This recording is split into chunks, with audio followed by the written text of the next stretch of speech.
안녕하셨습니까? 인천 논현동에 있는 드림교회 박장형 목사입니다. 지난주에 느헤미야 1장을 통해서 우리에게 주신 사명, 하나님께서 우리에게 들려주시고 또 기도하게 하시고 또 붙잡게 하시는 하나님께서 그 한 사람 느헤미야를 통해 본국인 예루살렘에 있는 그 소식을 듣게 하시고 기도하게 하시고 다시 재건하게 하시는 그 모든 과정 속에 우리 하나님의 역사가 있었음을 우리는 보았습니다. 이제 오늘 지난 시간에 조금만 이어서 느헤미야 1장 3절의 말씀을 제가 한번 읽어드리고 싶은데요.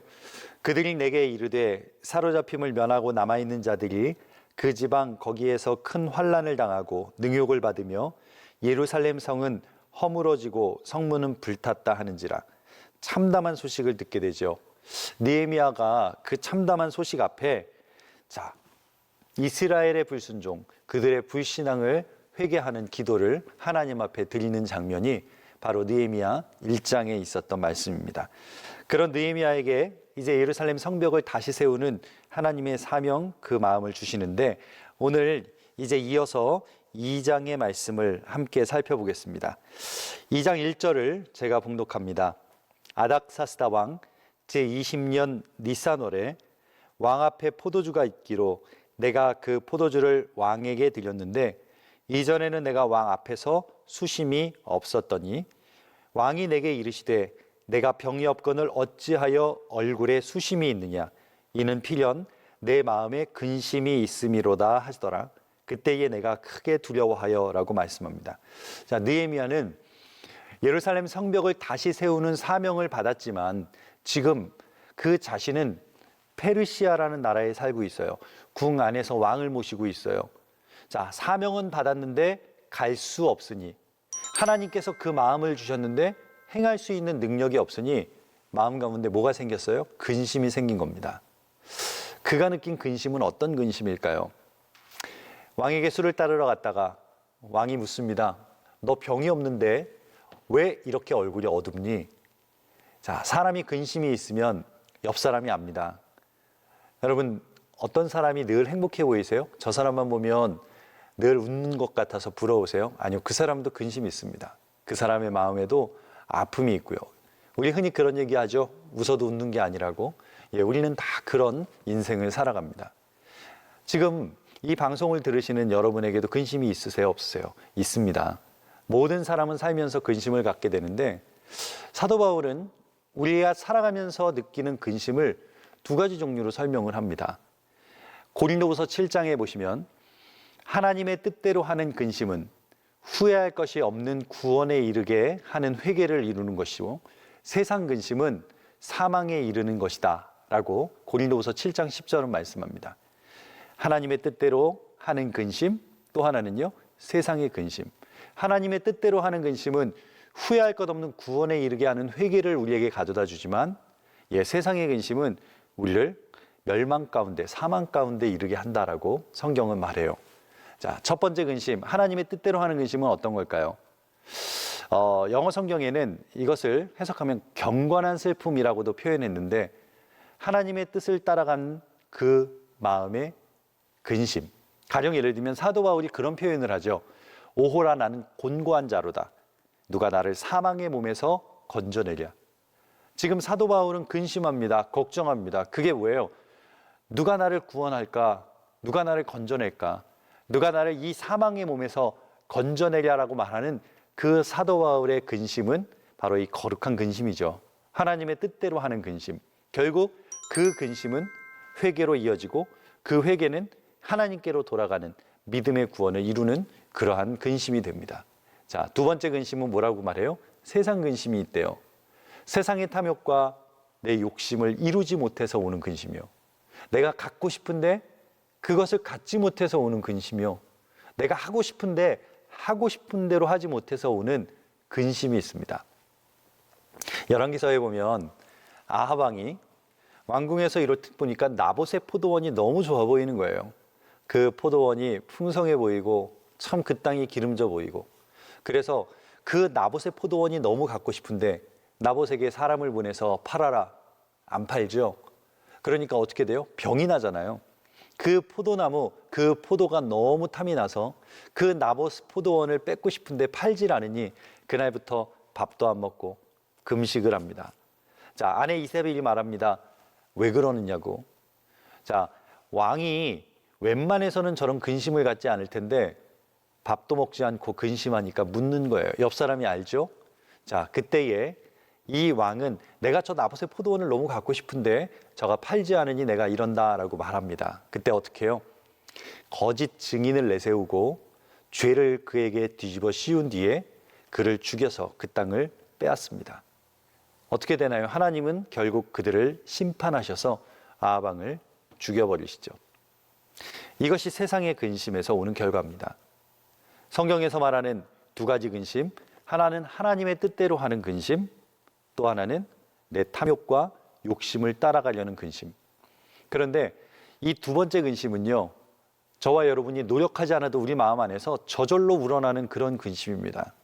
조금만 하나님께 초점 맞추지 않으면, 조금만 하나님께서 시선을 떼면 우리의 마음에는 이 세상 걱정 근심, 내 탐욕과 욕심을 따라 쫓는 근심이 늘 용솟음치는 게 우리의 존재예요.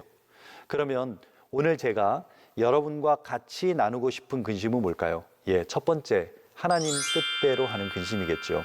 오늘 느헤미야는 걱정이, 근심이, 마음 안에 부담이 다가오기 시작합니다.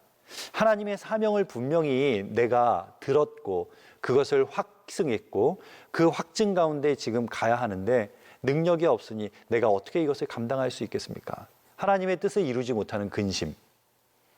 사실 이걸 근심이라고 표현했지만 그 근심은 다른 말로 하나님의 소원이라고도 말할 수 있을 거예요. 하나님의 뜻, 하나님의 계획이라고도 말씀할 수 있을 겁니다. 지금 느헤미야에게 주셨던 사명이 뭐예요? 다시 고향인 예루살렘에 들어가서 그 성벽을 재건하는 일을 사명으로 주셨는데 그 사명은 하나님의 뜻이죠. 그러나 그 뜻을 내가 감당할 수 없음에 오는 근심. 느헤미야를 통해 하나님이 주신 거룩한 소원을 어떻게 이루어가는가? 자, 3절로 한번 가볼게요. 3절, 4절 말씀을 제가 읽어보겠습니다. 왕께 대답하되 왕은 만세수를 하옵소서. 내 조상들의 묘실이 있는 성읍이 이제까지 황폐하고 성문이 불탔사오니 내가 어찌 얼굴에 수심이 없사오리일까? 이렇게 말하는 거죠. 제 조상이 묻혀있는 고향이 다 황폐해지고 성벽은 무너지고 성문은 불탔는데 어찌 근심 없이 살 수 있겠습니까? 왕이 그 말을 듣고 정말 이 느헤미야를 아끼고 사랑했나 봐요. 이렇게 뜻밖의 질문을 합니다. 그게 뭐냐? 4절, 왕이 내게 이르시되 그러면 내가 무엇을 원하느냐 하시기로 내가 곧 하늘의 하나님께 묵도하고. 지금 왕이 느헤미야를 향해서 이렇게 묻는 겁니다. 그러면 너가 뭘 원하니? 지금 페르시아 제국의 왕이 말하는 겁니다. 지금 옆집 아저씨가, 동네 아저씨가 물어보는 게 아니고요. 그 시대의 최고의 왕자를 가진 페르시아 왕이 신하에게 너 무엇을 원하느냐? 뭘 갖고 싶으냐? 지금 내가 무엇 해주면 되겠냐라고 물으는 거죠. 자, 이 질문은요, 느헤미야가 말만 하면 다 들어주겠다는 그런 의미로 들려져요. 여러분, 우리 인생에 이런 기회가 몇 번이나 올까요? 평생 한 번도 안 올 수도 있고요. 어쩌다 한 번 올 수도 있고요. 근데 느헤미야는 그런 기회가 찾아왔을 때 뭐라고 대답하느냐? 한번 여러분에게 질문을 드려볼까요? 만일 여러분의 인생에 이런 기회가 찾아온다면 뭘 구하시겠어요?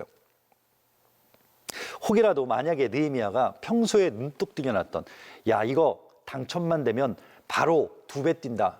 강남 재개발 아파트 하나만 주세요라고 왕에게 말했으면 그 왕은 충분히 그거 줄 수 있었을 겁니다.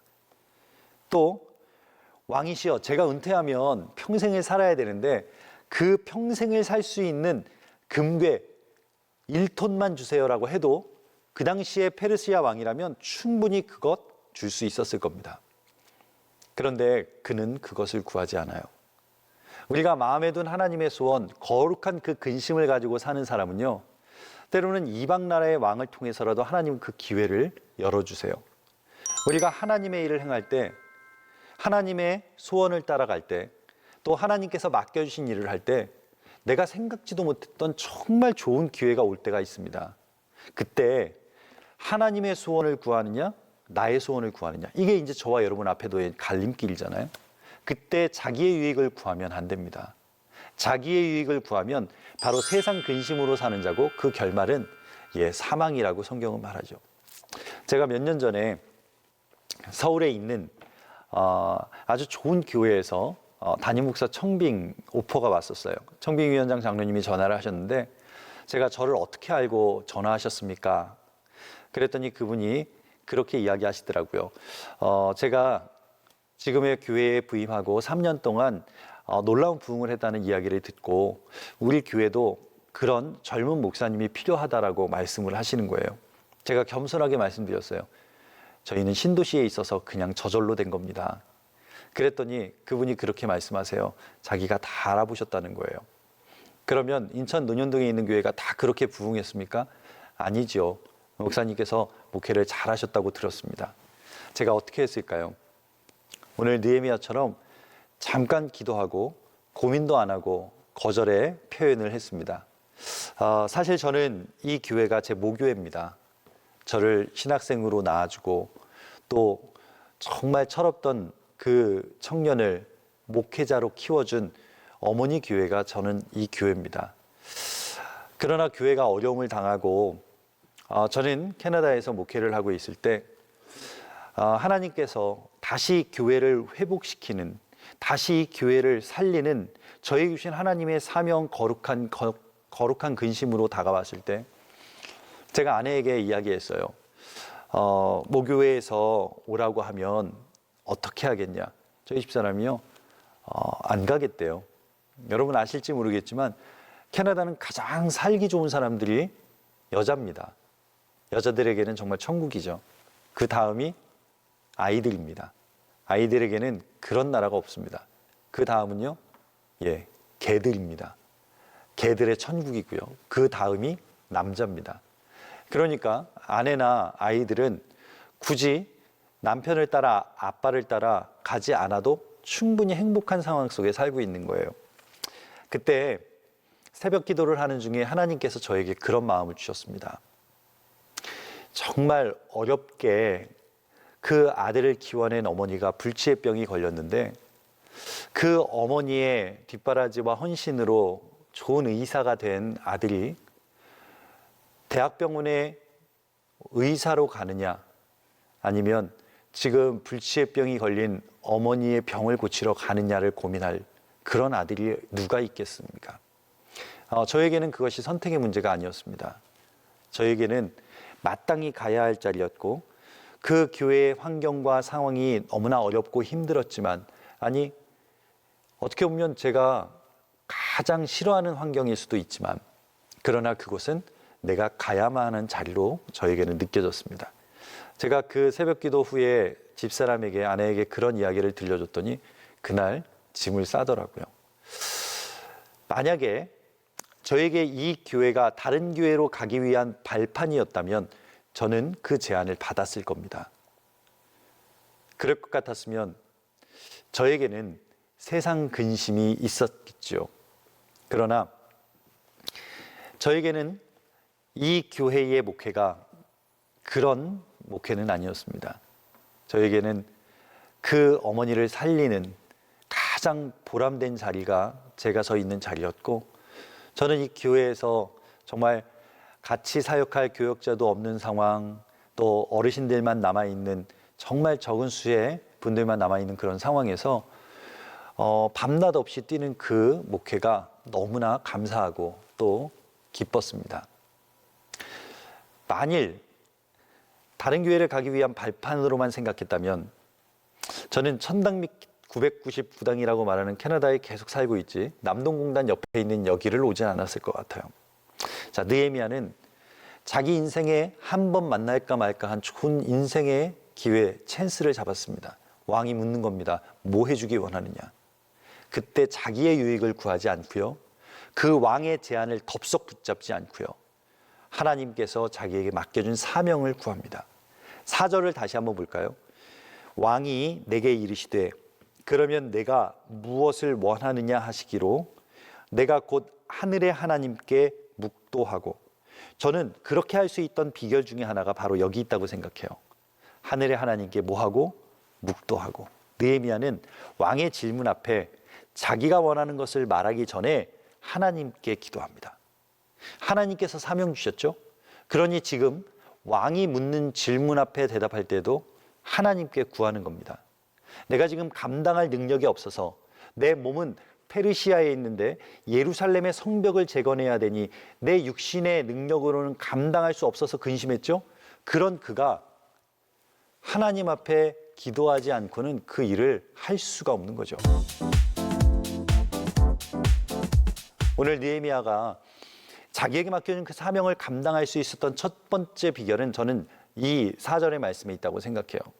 사실 이런 소원이 있었는데 할 수 있는 것이 없어서 안타까워하고 근심, 그 마음 때문에 제가 이렇게 수심이 있습니다라고 왕께 말했을 때, 여러분 우리가 지금 느헤미야서를 다 이미 읽었기 때문에, 알고 있기 때문에 걱정 없이 읽는 거지, 만일 우리의 삶에서 이걸 실시간으로 경험한다고 생각해 보세요.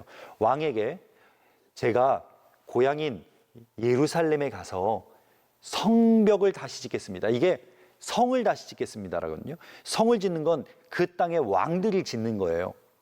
이걸 그 페르시아의 아닥사스다 왕이 나쁜 마음을 가지고 들었다면 그 자리에서 죽여버릴 수도 있는 일입니다. 왜요? 영모거든요. 반란을 일으키려는 영모로 다스릴 수 있는 그러한 발언입니다. 만약에 아닥사스다 왕이 예루살렘의 성벽이 재건되는 일을 만약에 싫어했다, 유대인들에게 나쁜 감정을 가지고 있었다면 이 느헤미야는요, 그 자리에서 역적이 될 수 있는 그런 사건입니다. 그렇기 때문에 우리가 매 순간순간마다 하나님이 주신 기회인지를 하나님께 물어야 되죠. 하나님이 지금 무엇을 원하는지를 하나님께 물어야 되죠. 오늘 느헤미야는 하나님께 잠시 기도합니다. 여기 내가 곧 하늘의 하나님께 묵도하고 왕에게 대답했다라고 느헤미야가 말하는데, 그러면 왕에게 대답하기 전에 하나님 앞에 뭐 통성기도 30분 하고 대답했을까요? 전혀 그럴 상황 아니었을 겁니다. 지금 왕과 왕후가 자리에 앉아 있고 나는 지금 밑에 무릎을 꿇고 왕의 대답에 답변을 해야 되는데, 거기에서 하나님 앞에 묵도하고 기도한다는 것이 아마도 제 생각에, 제가 만약에 그 상황이라면 30초 이상을 기도할 수는 없었을 거예요. 그렇다면 그가 그 30초 정도 되는 시간에 기도하고 하나님이 원하시는 것이 무엇인지를 대답했을 때, 자, 그때 하나님께서 느헤미야에게 가장 적절한 대답을 주시고 느헤미야의 입술을 통해서 가장 확실한 대답을 하게 해주시지 않았을까요? 느헤미야에게 무엇을 원하느냐라고 물은 페르시아의 왕, 느헤미야는 그 대답을 위해서 하나님께 묻습니다. 만왕의 왕이신 하나님께 물어보는 거예요. 느헤미야의 반응이 오늘 그 위기 앞에, 아니 그 기회 앞에, 그 근심 앞에 그 문을 열어주시는 하나님을 경험하게 되는 그런 축복이 오게 되는 거죠. 여러분, 여러분의 인생 속에 혹이라도 기회가 찾아온다면, 여러분의 인생 가운데 정말 평생에 경험할 수 있는 그런 한 번의 찬스가 온다면, 여러분 세상의 근심으로 그것을 붙잡지 마시고 왕의 왕 하나님께 꼭 묻는 그런 저와 여러분 되기를 바랍니다. 말하기 전에 기도하고, 함부로 움직이기 전에 기도하고, 내가 결정하기 전에 기도하는 사람이요. 많은 시간이 아니라도 좋아요. 한번 실습을 해보시는 것도 좋을 것 같아요. 어디서 실습할까요? 사장님 앞에서 실습하지 마시고 가족 안에서 한번 실습을 해보세요. 아내가 나에게, 남편이 나에게, 아이가 부모님에게 어떠한 말을 했을 때, 질문을 했을 때 여러분이 대답을 해주셔야 되는 상황이 있잖아요. 그때 내 생각대로 말씀하지 마시고 내 마음에서 나오는 내 심성대로 대답하지 마시고 잠깐 하나님 앞에 기도하고 대답하시는 거예요. 길지 않아도 된다고 말씀드렸죠. 지금 느헤미야는 아닥사스다 왕 앞에서 30분 통성 기도하고 기도한 다음에 말씀한 게 아니에요. 잠시 묵도하고. 그러니까 여러분이 내 말을 하기 전에 잠깐 하나님이 무엇을 원하실까? 하나님의 뜻이 어디 있을까? 하나님은 지금 내가 어떤 말을 하기를 원하실까를 기도하고 말씀하시면 아마 여러분 가정 안에 하나님의 뜻이 실현되고 이루어질 거라고 생각합니다. 그때에 하나님께서 우리에게 말씀하시는 그 말씀을 붙잡으면 하나님의 소원을 이루어가는 그러한 삶을 사는 거죠. 자, 그렇게 기도한 다음 느헤미야가 왕에게 대답하는 대답을 한번 볼까요? 5절입니다. 왕에게 아뢰되 왕을 만일 좋게 여기시고 종이 왕의 목전에서 은혜를 얻어싸우면, 굉장히 두려움 가운데 겸손하게 말하죠. 그 다음 읽어볼게요. 나를 유다 땅 나의 조상들의 묘실 있는 성읍에 보내어 그 성을 건축하게 하옵소서. 그때 왕후도 왕 곁에 앉아 있습니다. 그 다음 왕이 이렇게 말합니다. 내게 이르시되 내가 몇 날에 다녀올 길이며 어느 때 돌아오겠느냐. 왕이 나를 보내기를 좋게 여기심으로 내가 기한을 정하고. 자, 왕이 묻습니다. 언제까지 올래? 이 말은 무슨 말이에요? 이미 마음 가운데 허락이 떨어진 거죠. 우리는 그 페르시아의 아닥사스다 왕을 폭군 정도로 생각합니다. 그런데 어떻게 이렇게 친절할까요? 내가 너무 사랑하는 종이라? 아니죠. 그 신하를 아무리 아낀다고 해도 왕에게 거슬리면 그 신하는 잘려나가게 되어 있습니다. 하나님이 돕기 때문이죠. 그 왕의 마음을 지금 하나님께서 만져주셔서 지금 느헤미야는 하나님의 소원, 하나님이 맡겨주신 사명을 왕에게 이야기했을 때 그 왕의 말을 통해 지금 모든 일이 진행되게 하시는 거예요. 우리는 한 가지를 더 압니다. 이스라엘 백성들이 애굽에서 출애굽할 때 하나님은 바로의 마음을 움직이세요. 강팍하게도 하시고 두렵게도 하시고, 그 마지막 10번째 재앙을 통해 그 바로의 손을 들게 하시고 그 백성들을 이집트에서 나오게 하시죠. 여러분, 우리가 하나님의 거룩한 소원, 그 거룩한 근심을 가지고 살면 하나님은 저와 여러분의 도우시는 하나님이 될 줄로 믿습니다. 자, 7절 말씀을 이어볼게요. 내가 또 왕에게 아뢰되 왕이 만일 좋게 여기시거든 강 서쪽 총독들에게 내리시는 조서를 내게 주사 그들이 나를 용납하여 유다에 들어가기까지 통과하게 하시고. 자, 지금 이 페르시아의 위치는 여러분이 잘 아시다시피 지금의 중동 지역, 유프라테스 강 동쪽 그 지역을 페르시아 땅이라고 대부분 말합니다. 자, 지금 예루살렘까지 가려면 서쪽으로 한참을 가야 하는데 무엇을 달라고 말하는 거예요? 네, 그 서쪽 땅을 다스리는 총독들에게 조서를 내려서, 요즘으로 치면 그겁니다. 비자를 찍어줘서 그 나라에 들어가기까지 어디를 가든 통과할 수 있는 통행증을 달라는 거죠. 자, 그 말에 8절 왕의 살림 감독 아삽에게 조서를 내리사. 자, 또 하나 요구를 하는 거예요. 첫 번째, 어디든 갈 수 있는 비자를 나에게 주세요. 두 번째는요, 왕의 살림, 나무를 감독하는 아삽에게 조서를 내렸는데 그 왕은 뭐라고요? 네, 성전에 속한 영문과 또 그 문을 만들, 또 집을 만들 들보 제목을 나에게 주더라고요. 여러분, 왕의 살림을 관리하는 사람에게 왕이 쓸 수 있는 나무를 주도록 그렇게 조서를 내려달라는 겁니다. 이게 굉장히 위험한 발언입니다. 왕의 왕실만이 쓸 수 있는 것을 내 집 짓는데, 또 우리 고향의 성벽의 문을 만드는 데 쓸 수 있도록 그 나무를 달라고 말하는 거예요. 제가 8절의 후반절을 읽어볼게요.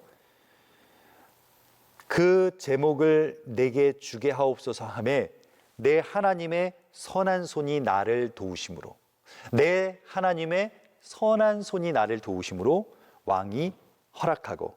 할렐루야. 예, 들어가서 살 집도 달라, 그 집을 짓기 위한 나무도 달라, 그 영문의 문을 만들 나무를 달라. 정말 구체적으로 말하는 그 느헤미야의 요구 앞에 너가 감히 왕의 재산을 탐내? 라고 말하지 않고요, 그것을 허락하신다. 그런데 저는 그 앞에 나오는 이 단어요, 내 하나님의 선한 손이 나를 도우심으로. 그가 허락받은 이유는 딱 하나라는 거잖아요. 그 왕의 마음을 움직이신 그 하나님, 하나님의 선한 손이 나를 도우심으로 왕이 허락하게 하셨다. 여러분, 우리의 능력 중요하지 않습니다. 그 하나님의 소원을 이루기 위해, 하나님의 그 사명을 이루기 위해 내가 그 일을 감당하는데 내가 너무 부족해요? 근심이에요? 지금 내가 할 수 없을 것 같아요?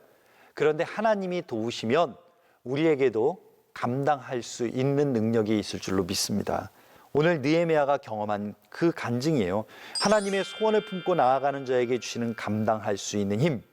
오늘 느헤미야가 경험한 이 경험이 우리의 삶에도 그대로 이루어지게 하여 주시길 원합니다. 그렇게 우리 기도하시자고요. 소원은 있는데 능력이 부족해. 지금 느헤미야의 근심, 우리의 인생도 비슷하지 않나요? 마음은 있는데 하나님을 기쁘시게 해드리고 싶은데, 하나님의 영광을 위해 살고 싶은데 나에게 능력이 없어요. 그런데 하나님의 소원을 이루기 위해 살기로 결단한 사람은 누가 도우신다고요? 네, 하나님의 선한 손이 도우신다고요. 기도하지 않으면 우리는 하나님의 선한 손이 나를 도우는 걸 알지 못해요. 기도하지 않으면 하나님이 도우셔도 우리는 경험하지 못해요. 우리는 그 순간순간 기도한 것을 하나님께서 이루어 주실 때 비로소 하나님의 손길을 경험하죠. 한 번도 기도하지 않고 우리가 그 일을 행하고 하나님이 우리를 도우시면 우리는요, 내가 했다고 말하는 사람들이에요. 내 능력이라고 말하는 사람들이고요. 내가 이 일을 위해서 정말 열심으로 준비했다라고 말하는 사람들이에요. 느헤미야의 대화를 다시 한번 리뷰해 보세요. 왕이 내가 무엇 해줄래?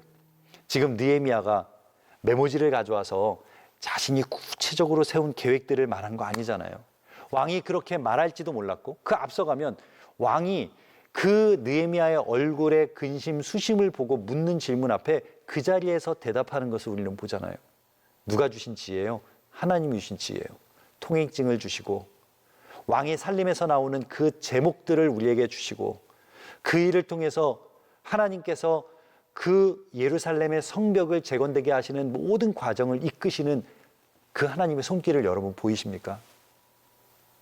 지금 느헤미야는 그 손길을 보지 못하고 말했지만, 그가 잠시 왕 앞에서 기도하고 하나님께서 말씀하시는 그 말씀 그대로를 대답할 때 사람이 할 수 없는 일, 사람이 계획해서는 불가능한 일을 지금 하고 있다는 거죠. 하나님의 손길이 왕의 마음을 움직이셨고, 왕은 허락함으로 지금 느헤미야는 자신의 삶을 하나님 앞에 드렸을 때 하나님께서 행하시는 일을 오늘 같이 읽은 느헤미야 2장 8절에 적고 있어요. 우리는 모세의 이야기를 잘 압니다. 하나님께서 그 당시 히브리 사람들에게 왜 그 고난이 오게 하셨을까? 정말 모세를 사랑하신다면 아무 문제도 없고요. 그냥 태평성대한 나라 가운데 태어나서 그 나라의 왕이 되게 하서 그 나라에 그냥 앞으로 이스라엘 백성들이, 히브리 민족들이 그냥 대대로 살면 좋지 않을까요? 하나님의 계획은 그게 아니시잖아요. 모세가 태어나는 그때 히브리 민족, 그들이 낳는 아이들은 산파를 통해 수많은 죽임을 당합니다. 모세도 그때 태어나요. 모세 그 아이를 숨깁니다. 산파들이 그렇게 변명하죠. 히브리 여인들은 건강해서 우리가 가기도 전에 애를 낳아서 죽일 수가 없었습니다. 그런데 모세가 점점 자라 목소리가 커지니 울음소리가 담밖을 넘어가므로 더 이상 키울 수 없게 되었을 때, 모세의 어머니 그 아이를 갈대상자에 넣어서 그 아이에게 마지막 젖을 먹이면서 그 흘리는 눈물, 그 아이를 위하여 하는 그 축복, 그리고 그 갈대상자를 떠나보내며 그 아이를 바라보는 그 엄마의 마음이 느껴지세요? 하나님은 왜 그렇게 그 어미의 마음을 아프게 하셨을까? 자, 이제 역청을 발라 나일강에 띄워보낸 그 갈대상자는 누구에게로 가요? 바로의 딸 공주에게로 갑니다. 그 공주의 마음을 움직인 하나님을 아세요? 히브리 민족의 아이인 것을 뻔히 보이는데 그 공주의 마음이 그 아이를 불쌍히 여기게, 그리고 그 아이를 자기의 아들로 삼아서 왕궁 안에서 자랄 수 있도록 하나님은 역사하십니다. 모세를 왕궁에서 교육받게 하시고 모세를 들어 사용하셔서 하나님의 백성 이스라엘 백성들을 애굽에서 나가는 일에 그를 사용하시죠. 하나님은요, 그가 교만하지 않도록 그 민족, 그 백성들로부터 고난도 받게 하시고 또 미디안 광야에서 40년 양치기로도 살게 하시고 그리고 80에 부르셔서 그를 백성의 리더로 지도자로 삼으십니다. 갈대 상자는 뭐예요? 믿음의 상자였습니다. 나일강은요, 하나님의 역사의 강이었죠. 누가 그 강을 죽음의 강이라고 말할 수 있겠습니까? 누가 그 갈대 상자를 버림이라고 말할 수 있겠습니까? 아니죠. 하나님이 살리시고 하나님이 건지시고 하나님의 역사가 일어났던 증거가 바로 나일강의 갈대 상자였습니다. 오늘 느헤미야에게도 마찬가지예요.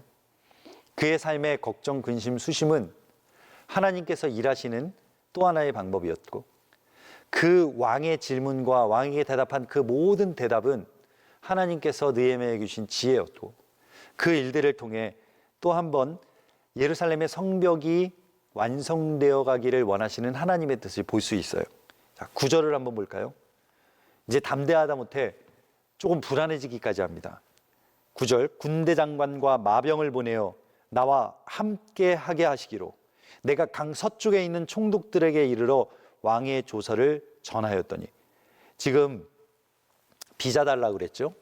또 자기 왕이 직접 물으실 때 그 왕이 쓰는 살림의 목재들을 달라고 말했는데 누구까지 달라는 거예요? 군대 장관, 국방부 장관을 나에게 붙이고 마병, 오늘날로 치면 장갑차 부대를 나에게 붙여주셔서 어떻게 해요? 서쪽에 있는 총독들에게 갈 때까지 나를 호위하게 해달라는 거예요. 군대 장관과 마병은요, 지금 왕이 행차할 때 쓰는, 왕이 행차할 때 따라가는 사람들입니다. 자, 그런데 그 호위를 요청했을 때 왕이 그것조차도 허락해 주셨다는 거예요. 이게 하나님의 능력, 하나님의 역사 아니고 어떻게 해석이 되겠습니까? 자, 11절로 한번 넘어가 볼게요.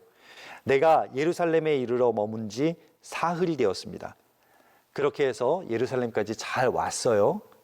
이제 느헤미야가 그날 무슨 일을 하는지, 12절, 내 하나님께서 예루살렘을 위해 무엇을 할 것인지 내 마음에 주신 것을 아무에게도 말하지 않고, 자, 사람과 의논하지 않았어요. 하나님이 주신 사명, 하나님께만 기도할 뿐, 이것을 그 밤에 몇몇 사람과 함께 나가는 그 순간에도 말하지 않아요. 하나님께서 내 마음에 주신 것, 때로는 그 소리가 잘 들리지 않아서 우리가 답답할 땐 있지만 그 하나님의 소리, 하나님의 음성을 내가 분명하게 구별했다면, 내가 그것을 붙잡았다면 사람과 의논하지 않고 그 하나님의 일을 묵묵히 해나가는 느헤미야의 모습을 보죠. 13절부터 이제 14, 15, 16, 17, 18절까지 나가서 본 것들, 또 나가서 들은 이야기들을 말합니다. 그런데 제가 여러분과 나누고 싶은 이야기가 16절을 제가 읽어볼게요. 방백들은 내가 어디 갔었으며 무엇을 하였는지 알지 못하였고 나도 그 일을 유다 사람들에게나 제사장들에게나 귀족들에게나 방백들에게나 그 외에 일하는 자들에게 알리지 아니하다가, 자, 그때까지도 아무도 하나님의 사명, 느헤미야가 지금 무엇을 할지 몰라요. 그런데 17절, 후에 그들에게 이르기를 우리가 당한 곤경은 너희도 보고 있는 바라. 예루살렘이 황폐하고 성문이 불탔으니 자, 예루살렘 성을 건축하여 다시 수치를 당하지 말자. 이제 디데이가 되었습니다. 디데이, 그날 하나님의 때가 되었, 하나님의 때에 그 이야기를 사람들에게 말하였을 때 사람들은 어떻게 반응했을까요? 두 가지의 반응이 일어납니다. 분명 느헤미야에게 주신 하나님의 계획과 하나님의 뜻이었음에도 불구하고 하나님은 두 가지의 반응을 사람들을 통해서 보게 하세요. 어떻게 반응할까요? 자, 19절을 한번 볼게요. 호론 사람 산발랏과 종이었던 암몬 사람 도비야와 아라비아 사람 게셈이 이 말을 듣고 우리를 업신여기고 우리를 비웃어 이르되 너희가 하는 일이 무엇이냐? 너희가 왕을 배반하고자 하느냐? 자, 정말 하나님의 뜻대로 내가 지금 이 일을 감당하지만 함께 일하자나 그렇게만 말하는 사람이 있는 게 아니라 그 일을 방해하는 사람이 분명히 있어요. 산발랏, 도비야, 게셈, 이 사람들은요, 자 보세요. 느헤미야가 하고자 하는 일을 반대하는 것 같지만 그들이 사실 반대하는 건 뭐예요? 하나님의 계획을 반대하는 거잖아요. 우리가 하나님의 소원을 이루기 위해 달려갈 때 수많은 방해와 수많은 반대에 부딪힐 때 여러분 낙심할 필요가 없다는 거예요. 하나님께서 우리와 함께 하시면 하나님은 그 일을 끝까지 이루어 가세요. 또 반대의 경우도 있죠. 어느 누군가가 하나님의 사명을 가지고 일한다 할 때 여러분 우리가 그 일에 함께 기도하고 함께 동참하는 일이 얼마나 중요해요. 지금 호론 사람 산발랏, 암몬 사람 도비야, 아라비아 사람 게셈, 이 사람들은요 그 하나님의 소원을 반대 방향으로 가려고 하는 사람들이잖아요. 우리가 때로는 그런 사람이 될 수도 있다는 거예요. 하나님의 편에 될까요? 다른 편에 설까요? 하나님의 편에 서야 되지 않을까요? 하나님과 함께하는 사람이 돼야 되지 않을까요? 느헤미야는 어떻게 일할까? 자, 나를 돕겠다는 사람도 있었지만 반대하는 사람도 분명히 있었음에도 불구하고 그는 그 하나님의 일을 끝까지 진행해 갑니다. 반대하는 사람도 그 일에 찬성하는 사람도 반대함으로 낙심하지 않고 찬성하기 때문에 그 사람들 앞에 엎어져서 그 사람들을 좋아하지 않고 하나님만 바라보면서 하나님의 일을 하는 사람, 그 사람이 느헤미야예요. 자, 20절을 한번 볼까요? 내가 그들에게 대답하여 이르되 하늘의 하나님이 우리를 형통하게 하시니. 느헤미야에게 있어서 하나님은 늘 주어셔요. 하나님이 도우셨고 하나님이 그 마음을 이끄셨고 오늘 20절에도 하나님이 우리를 형통하게 하신다라고 고백하죠.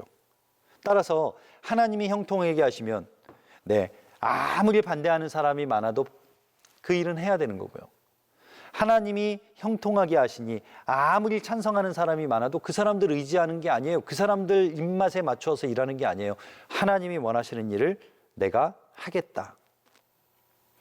그의 종들인 우리가 일어나 건축하려니와 오직 너희에게는 예루살렘에서 아무 기업도 없고 권리도 없고 기억되는 바도 없다 하였느니라. 하나님이 우리를 형통케 하시리라. 이 말은 하나님의 소원을 품은 그 한 사람을 통해 일하시는 그 역사를 경험하게 되는 정말 놀라운 고백이에요. 스가랴서 4장 6절에 보면 이런 표현이 나와요. 그가 내게 대답하여 이르되 여호와께서 스룹바벨에게 하신 말씀이 이러하니라. 만군의 여호와께서 말씀하시되 이는 힘으로 되지 아니하며 능력으로 되지 아니하고 오직 나의 영으로 되느니라. 하나님의 일은 그렇게 됩니다. 하나님의 소원을 가지고 순종하면 나의 능력 아니고 힘 아니고 하나님의 영 성령이 도우셔서 그 일이 이루어지는 줄로 믿습니다. 사람을 의지하면요 그 사람 넘어지면 나도 쓰러져요. 반대로 그 하나님의 일에 거역하는 사람들 앞에 무릎 꿇으면요 우리는 동시에 하나님 앞에 불순종하는 사람이 되는 거죠. 느헤미야는 이 사람으로 낙심하지 않고 저 사람으로 기뻐하지 않고 하나님의 일을 위하여 끝까지 순종하며 나아가는 것을 다시 한번 봅니다. 느헤미야가 나중에 성벽을 완성하거든요. 저는 느헤미야의 성벽 완성의 이유는 바로 이 일 때문이라고 생각해요. 낙심하지 않고 그 찬성하는 사람들 앞에 엎드려지지 않고 하나님의 일만까지 바라보며 나간 사람. 여러분이 하나님의 일을 감당할 때 여러분의 가정에서나 또 여러분의 믿음의 공동체 안에서 사역을 감당할 때 때로는 어떤 사람들은 여러분을 향하여 박수치고 지지할 거예요. 또 어떤 사람들은요 반대하고 여러분에 대한 다른 이야기들을 할지도 몰라요. 그때 사람 때문에 되는 일 아니에요. 그 사람 때문에 안 되는 일 아니에요. 하나님께서 우리에게 그 일을 주셨다면 하나님이 나에게 확실한 사명을 주셨다면 그 확증 가운데 있다면 그것이 힘들든지 기쁘든지 여호와 하나님만 바라보며 나아가는 그런 저와 여러분 되시기를 축원합니다. 우리 하나님은요, 닫힌 문을 여시는데 아주 전문가세요. 하나님은요, 막혀있는 것을 여는데 전문가세요. 홍해를 보세요. 그 홍해는 사람이 건널 수 있는 것 아니에요. 그 홍해의 깊은 바다와 그 검은 물을 보면 뒤에는 지금 애굽의 마차와 병거들, 군대들이 쫓아오는 그 상황 속에서 하나님은요, 홍해를 가르치잖아요. 이스라엘 백성들, 그들이 40년, 어떻게 보면 그들의 믿음의 불순종으로 인해서 가데스 바네아에서 그저 살다가 이제 가나안 땅 목전에서, 느보산에서 모세는 죽고 리더십이 여호수아로 바뀌고 그 요단강을 건너는 그 상황 속에 그 길을 따라가는 게 쉬웠을까요? 그런데 그들은 믿음으로 첫 발을 내디딜 때 하나님은 어떻게 해요? 요단강을 가르시고 그것을 벽으로 쌓아 물길을 막으시잖아요. 바울이 빌립보 감옥에서 그의 인생 속에 놀라운 일이 일어나죠. 하나님께서 그 문을 다 여셨을 때 지키던 간수가 어떡하나요? 죄수들이 다 도망간 줄 알고 스스로 자결하려고 할 때 나 여기 있다, 나 도망가지 않았다, 죽지 말아라. 그때 그 간수와 그 가족들이 다 구원을 얻잖아요. 그 모든 순간순간마다 그 길을 인도하신 분이 하나님이세요. 그 길을 목도하는 사람들이 바로 믿음의 사람들이고요. 오늘 그 막혀있는 강, 지금 닫혀있는 문을 여시는 하나님께서 믿음의 사명으로 달려나가는 저와 여러분의 삶도 함께 하실 줄로 믿습니다. 그 막힌 문을 여시는 하나님, 그 막혀진 문을 여셨을 때 그것을 경험하는 사람은 오직 사명으로 사는 그 한 사람, 그 사람만이 하나님의 역사를 볼 수 있는 거예요. 오늘 느헤미야 2장의 말씀을 함께 나눴는데, 느헤미야 2장은 느헤미야가 예루살렘으로 가는 과정 속에 그가 경험한 하나님을 고백하고 간증합니다. 여러분, 여러분의 인생에 고백이 있으십니까? 여러분의 인생에 간증이 있으십니까? 그 고백과 간증은 오직 하나, 하나님이 주신 사명을 붙잡고 가는 사람, 사람 바라보지 않고 사람 의지하지 않고 사람에 갇히지 아니하고 하나님을 향하여 끝까지 달려나가는 그 한 사람을 통해 이루어지는 것을 경험하는 저와 여러분 되시기를 축원합니다. 하나님은 막힌 것을 열어주세요. 오늘도 저와 여러분의 인생 속에 닫혀있는 것, 굽어있는 것, 막혀있는 것들이 열려지고 갈라지는 역사가 일어날 때 세상이 그 일을 통해 하나님을 보는 능력이 있기를 주님의 이름으로 축원합니다. 다음 시간에 또 뵙겠습니다.